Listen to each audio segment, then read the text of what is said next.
It's the 23rd of January 2021. Let's rewind a little.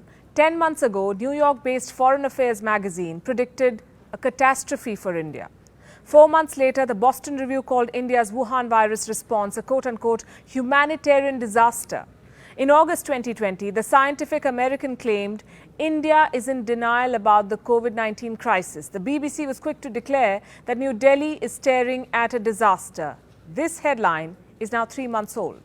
The pandemic in India, more than 10 months old.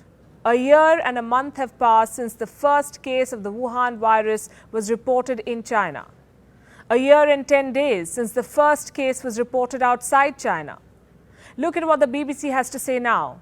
The UK reports a record 1,564 daily deaths. A further 1,564 people have died in the UK within 28 days of a positive COVID test, the biggest figure reported in a single day since the pandemic began. The CNN reports that UK hospitals look like a war zone. And just so that you know, hospitals in the US are not keeping too well either. Over 24 million people have been affected in the United States so far. That's more than 25% of the global caseload. Hospitalizations are up in Hawaii, Kansas, New Jersey, Kentucky, Pennsylvania, Vermont, and Maine. California is the new hotspot. And the West as a whole is all over the place. India, on the other hand, appears to have got a grip on the Wuhan virus pandemic. Cases have fallen to the lowest since June 2020. So much for the doomsday predictions. As we speak, India is also driving the world's largest vaccination program. 1.3 billion people are slated to be immunized. 1.04 million people have been vaccinated as of the 22nd of January. By July this year, India plans to vaccinate at least 300 million people. That's almost the entire population of the United States. India has trained 200,000 vaccinators, 370,000 team members, ready 29,000 cold storages, and India is not done yet. India is not just vaccinating its own, but also nursing the neighborhood back to health. India's vaccine diplomacy is what we will focus on this episode of Gravitas Plus. Hello and welcome. I'm Palki Sharma Upadhyay. As we speak, Indian vaccines have reached these countries. India gifted 150,000 doses of Wuhan virus vaccines to Bhutan. The consignment landed on the 20th of January. 100,000 doses of the Covishield were gifted to the Maldives. 1 million doses of the vaccine were gifted to Nepal on the 21st of this month. On the same day, an Air India flight carrying 2 million doses of Covishield also landed in Bangladesh. On the 22nd of January, Indian vaccines reached Myanmar, Seychelles, Mauritius, Brazil and Morocco.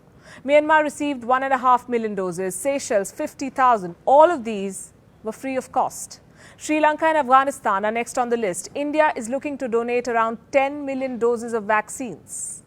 The jabs will cover healthcare providers, frontline workers and the most vulnerable people in these countries.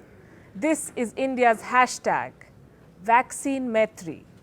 Now just take a moment and think about this. The world's so-called developed nations are focused on their own problems, overwhelmed by the pandemic, while India is nursing other countries back to health.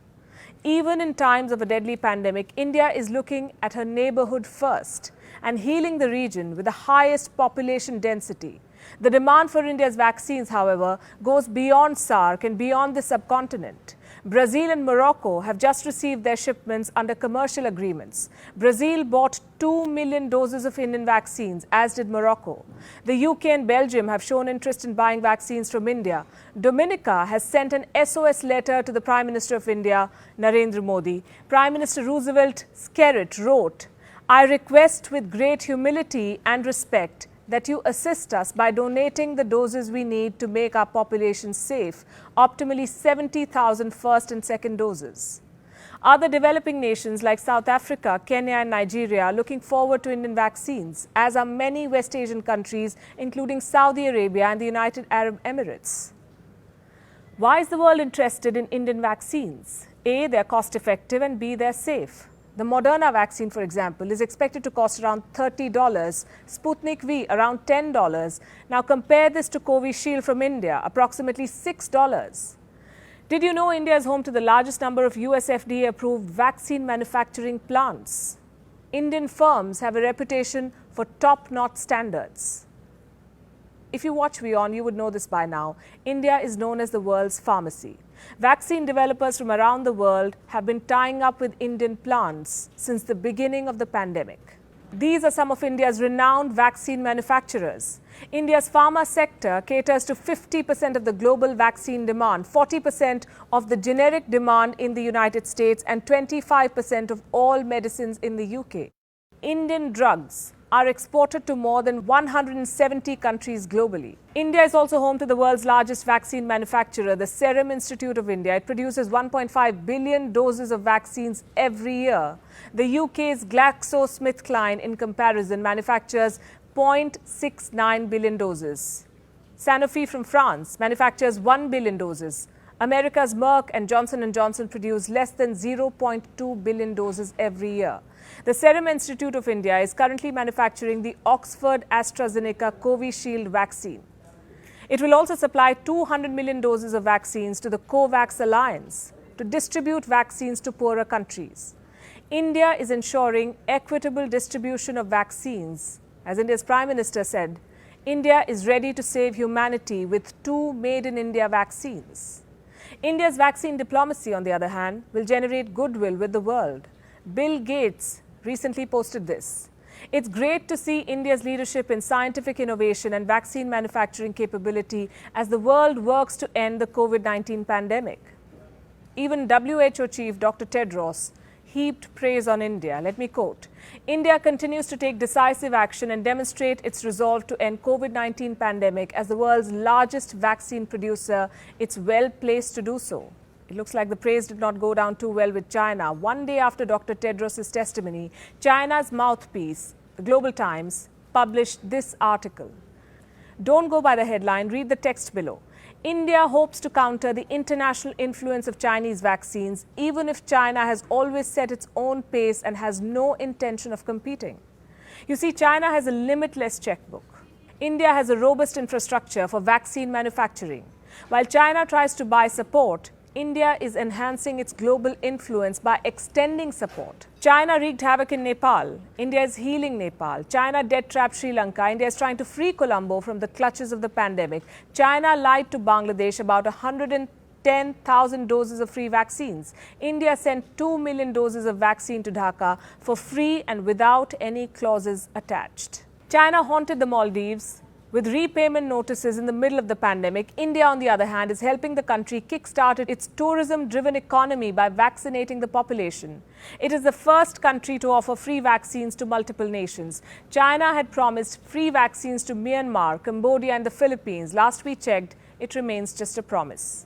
The truth is, the world is turning away from Chinese vaccines, like all things Chinese. The developed countries of the West are turning isolationist. India is slowly but surely stepping into a leadership role here and displaying compassion, the kind of which has never been seen before. Look at what Bhutan's Prime Minister, Dr. Lotay Tshering, had to say. It is of unimaginable value when precious commodities are shared even before meeting your own needs, as opposed to giving out only after you have enough. Maldivian President Ibrahim Soli called India's vaccine consignment the most generous gift. Nepal's Prime Minister KP Sharma Oli posted this. He said Nepal appreciates the gesture from a friendly neighbor. Bangladesh's Prime Minister Sheikh Hasina has also thanked India's Prime Minister Narendra Modi. Without India, there won't be enough vaccines to save the world. This is from the director of the London School of Hygiene and Tropical Medicine. He said this as early as July. While the world blocked export of essential medicines, India supplied hydroxychloroquine, HCQ, remdesivir and paracetamol tablets. New Delhi also exported diagnostic kits, ventilators, masks, gloves and other medical supplies. India provided training to its neighborhood, and now India is saving the world with its vaccine. Because here is one thing that India believes in. Vasudhaiv Kutumbakam, as we say. The world is one family. Gravitas Plus, co-presented by Skoda. Simply clever.